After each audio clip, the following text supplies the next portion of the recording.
Hard to believe it's all those years ago, but still each and every single year, the life of late Mozambican President Samora Machel is celebrated at the site of the crash where he and others died. Mbuzini in Mpumalanga, also where the Samora Machel Museum was established. Well, let's take a look back at the legacy and what could have been had Machel lived on and what the continent lost that day 36 years ago. What a pleasure to be joined by advocate Sipho Mantula, researcher at the Thabo Mbeki African School on Public and International Affairs at Unisa. Advocate, good to have you with us. I really appreciate your time. And I'd like to begin there as well. If you were to imagine in an alternate universe, if we hadn't lost Samora Machel, what would Mozambique, what would SADC and what would South Africa have looked like if he had continued to live through and make the changes and show the leadership that he was so busy doing? Good afternoon.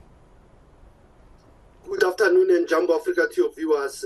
What I was imagine 36 years ago, if one has to look on this day and the role of the lion of Pan-Africanism, Africa still needs to know who killed Samora Machel. But as you go into the detail of imagining Samora Machel, what will he like to see in the SADC region, frontline states by then? He was on the mission. Remember, even when he was killed, he was coming out from a frontline meeting in Zambia. And also, if you look back in the early 80s, how he engaged the then apartheid South Africa, it seems that most of our Pan-African leaders of this stature, their assassination has been plotted way beyond the time that we will think it was just an accident. And I think if we have to look again, we have to critically analyze the so-called commissions of inquiry in the crashes of this airplane of Samora Machel. You'll remember of John Garang as well. You'll remember that even Samora Machel, before he was killed, a year later, Thomas Sankara was killed. So 35 years of the Mago report still doesn't hold water. The TRC findings as well in this country had a file of Machel. But if we have to contextualize it and understand it, it is his role was to fight corruption again. So I will say to you, some of the issues that he will have changed, it is this narrative of corruption, underdevelopment in Cabo Delgado. He will have wanted to deal with it. He would have wanted to work with Renamo, even if Renamo was supported by apartheid South Africa by then. So one would have said, being a peacemaker, a socialist, he would have wanted to advance the African Unity project. I can't help but wonder as well, because I'm sure we're going to talk about, advocates, the marriage, eventual marriage of the late Nelson Mandela, of course, and Graça Machel, right where the surname comes from, an incredibly strong and powerful woman in her own right as well. But is my understanding correct, and I dearly hope I haven't got this wrong, Machel and Mandela, two brothers in arms, and you just described the incredible leader that he was, having never met though. Have I got that correct? And imagine if they had, what that would have looked like. No, correctly. But let me extend it to say Oliver Tambo has met Samora Machel, since we are thinking of even Samora Machel and Oliver Tambo during this month.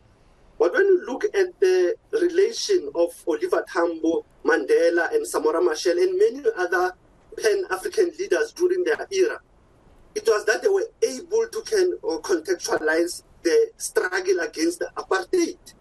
But for the role of Graça Machel, we were able to see vividly during the TRC hearings, where she was able to corroborate to say both apartheid South Africa, Malawi, Mozambique might have a hand in the killing of Samora Machel. But if you think of the character of Nelson Mandela again, is the issue of Nelson Mandela also a decade ago pledging to say that they will want to investigate this murder case once more. I don't know how many times there's been this issue of opening inquiry on this matter, but Nelson Mandela also, like you have said, even if they've not met physically, but spiritually, and in many forms, one might say that Nelson Mandela was also inspired by the bravery of Samora Machel. When we talk about Nelson Mandela, of course, we're not just talking about our former state president, but the ANC as well. Help me understand geographically, advocate, when we talk about Samora Machel and the liberation struggle, how close were they in communication, sharing of ideas between our two borders? Help me understand just how close it was and how key and how pivotal that relationship was. That is a very important question. That you'll recall that the frontline states had also a liberation committee. The then Organization of African Unity had a liberation committee. So they were supporting all liberation movements. The price that maybe Samora paid was the 1984 Nkomati Accord, where he was trying also to put pressure on apartheid South Africa to stop supporting Renamo. And that's how, if you look at the contextualizing his role in the continent, hence when I was starting, my point of departure was that Africa still needs to know who killed Samora Machel and why. But those plottings of killing Samora Machel again, it shows the support of liberation movements, not only militarily, but educationally and culturally. And I think that's how the struggle of international solidarity gained traction, was grounded in the role of Samora Machel and many more leaders who fought along those lines. Communication, yes, you might be having underground communication that was happening between liberation movements in many forms. By then, there were no what you can call emails, there were no these Zooms that we are in, but there was something that they were able to communicate. More so, Mozambique became a home of many liberation movements. And that's how it is important when we have to ground communication that in some instances was also interrupted, was also by the apartheid government. And that's how communication had to be clear. And hence you see that the role of apartheid intelligence, they played a role in the killing of Samora Machel. The same like Malawi, the same like even Mozambique within. There were people who plotted with the then apartheid government, and hence communication had to be very careful that it will not reach their enemies easily. I want to ask two more questions, Advocate, if you can. I'll end off by coming back to a current situation in Mozambique, but we'll get to that in a moment. I want to ask about the youth, because now we're starting to reflect more than 30 years ago. We're going back to 1986.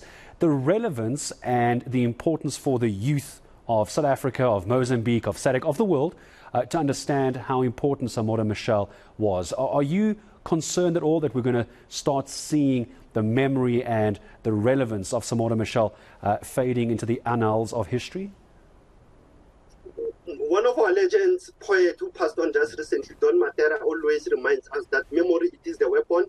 And what we are saying today, 36 years later, South African government in 2006 created a library named after Samora Machel.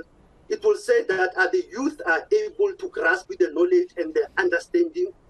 The deficit of knowledge, is it only at the institutions of learning, or also in the minds of the young people who are already caught up in the new technologies that they must start to know who are Samora Machel and his role that he has played in the liberation of this country.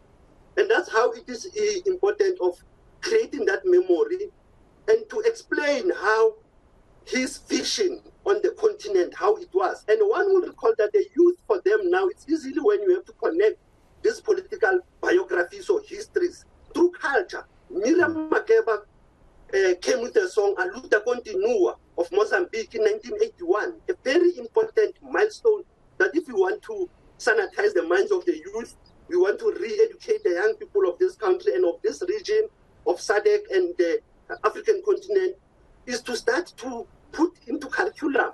It is start to get into the media spaces of filming. It is start to get into the musical component of the roles of liberation heroes and heroines. And that's how we should also capture the life and times of Samora Machel with his comrades, compatriots, and his family. Because we tend to talk about Samora and we leave his children, the wife, comrades that he was with in the armed struggle. And that's how the youth must understand that it was a collective struggle against apartheid, fascism, colonialism. And even today, the struggle has not changed. Hence, A Luta Continua become a sentimental song and also a political messaging by Miriam Makeba, having visited Mozambique, being banned from South Africa and going to Mozambique. So that's how we can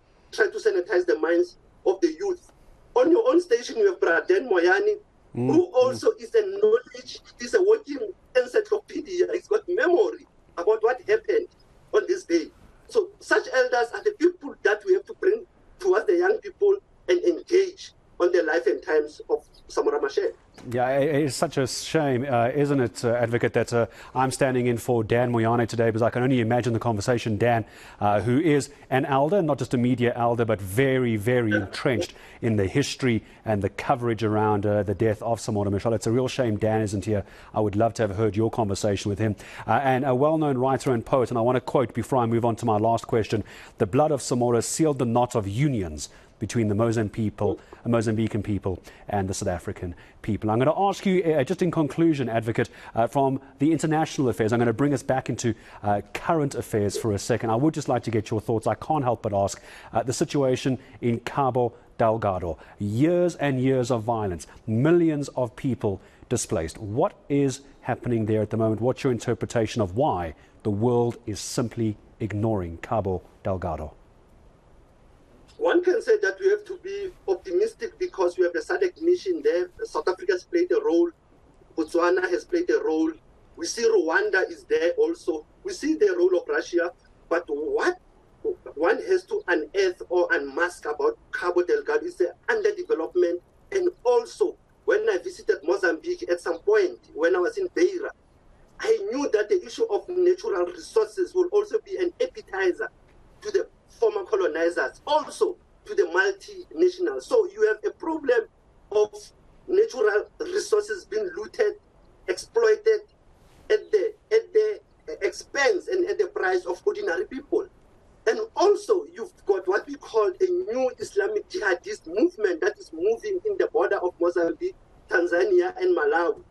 And that's how, if you have to understand Cabo Delgado, it's not only militarization of the space, but it's also commercialization and looting by many mineral companies, because there's a gas that was found as early as 2016, 2017. So that price that Cabo Delgado is paying is the price of the exploitation of their minerals. And that's how we can understand it. And hence I said, it's not all doom and gloom. We need to acknowledge what then the role of the SADC mission. Will it complete its mission to can flush out all those rebel groupings? What then is the role of Rwanda? What then also is the role of Russia? By the way, you need to understand, talking about Samora Machel also, Russia becomes relevant in this context. Also, their former colonizer, Portugal, they still have an appetite for the natural resources of Cabo Delgado. So in short, it is the underdevelopment of Cabo Delgado that has built Europe. And Europe is still having a plight, still looting and exploiting the minerals. Advocate, I'm going to say thank you so much. If I don't say goodbye to you now, I'm going to run well into South Africa tonight. I could talk to you all day about Samora Machel, but I thank you for your time, your insight, your knowledge and your expertise, not just on as we celebrate the passing of the former Mozambican president, Samora Machel, but also what is happening currently in Cabo Delgado. That was Advocate Sipho Mantula, researcher at the Thabo Mbeki African School on Public and International Affairs at Unisa, as we reflect on the death of Samora Machel.